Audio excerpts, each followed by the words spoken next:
So the first episode, this mess was insane, you guys. I got my man Ty here. Ty, what did you think about the first episode, season 2 of The Boys? Uh yeah, that look on my face, fam. I don't even know how to put words to how what we just watched. That was just ridiculous. You Yeah, know, I mean, but what I like, I was hope. You know, they always tell you the sequels to anything is usually on not average as good. not as good as the first. Yeah, This thing hit you with the same impact as the first episode, the first 2 minutes of the first episode of season one. We got yep, hit with the same thing the first 2 to 3 minutes of this episode. Like yep. they just said, look, we coming back with the same impact, the same keep you on your toes attitude. And just when you thought we weren't gonna go there, we habitually line stepped and walked all over that and we went there. Like there's a place called there.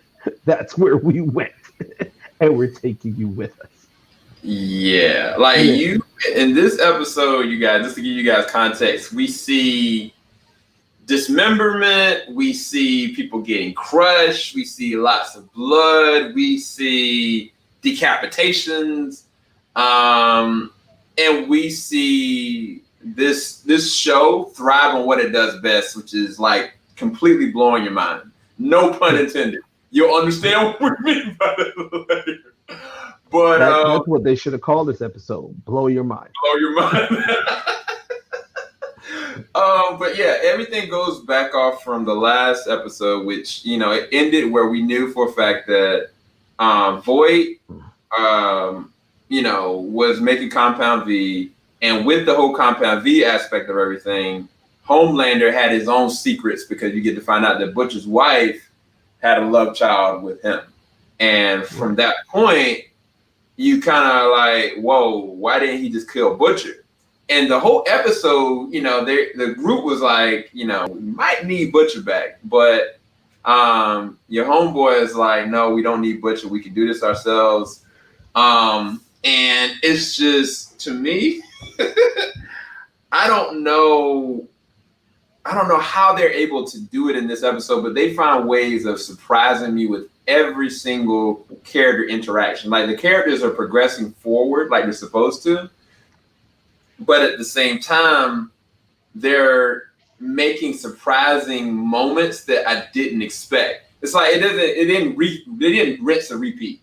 I think you talked about that, Ty. Like before, you were like, normally you see stuff, it's like it's gonna be a rinse and repeat. Homelander does something to this new hero, as it were, in the gym, and like, I'm not gonna spoil what he did, but it was the most malicious, vindictive thing you could think of.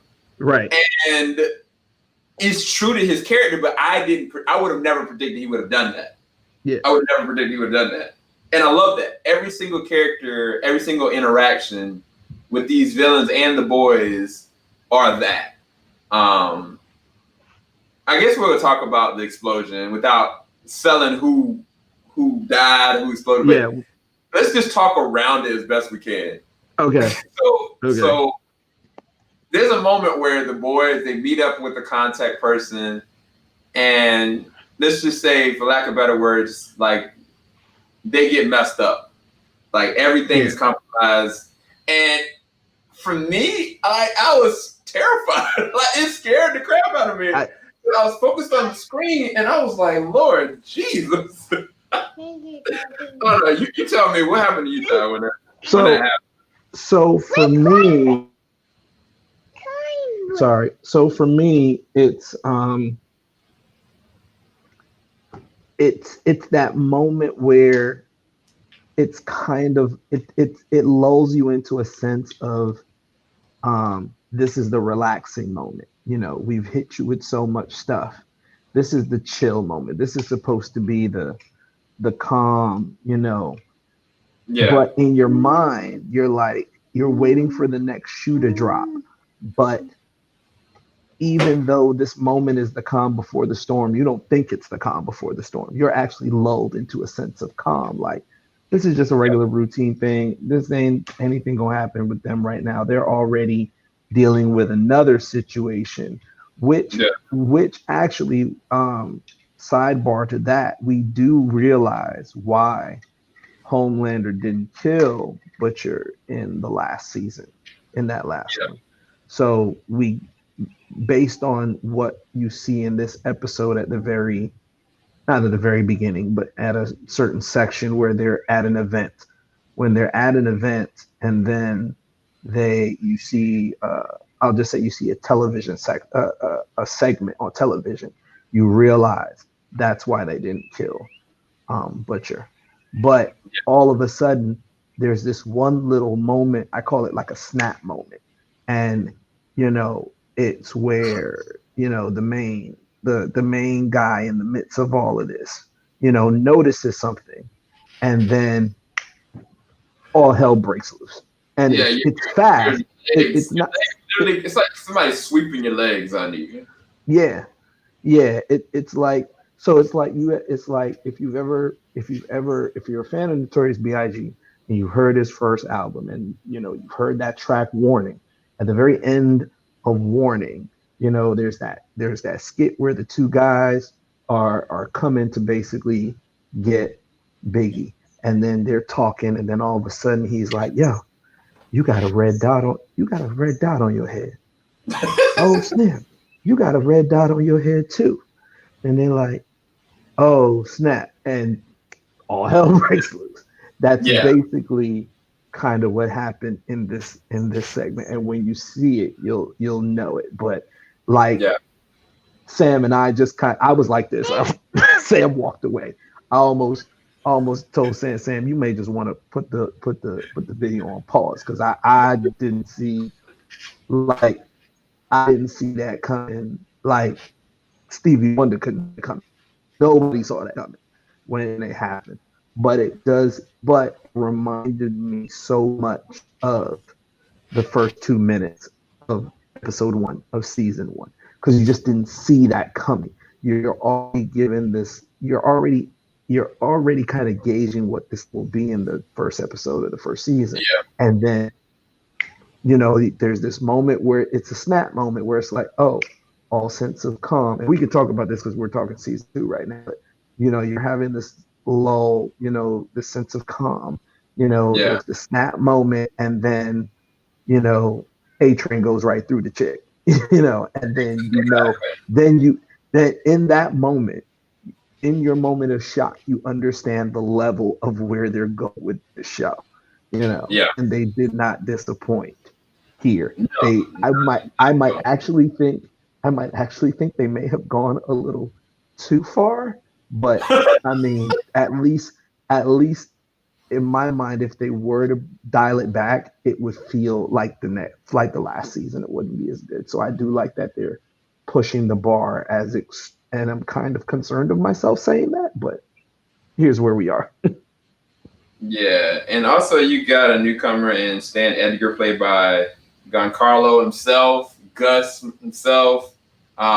He has an interesting moment with Homelander. You get some real interesting context of what really Vought is as an entity, and it comes off very terrifying based on how you know who Homelander is, and kind of how he kind of like backs away from the situation is very fascinating.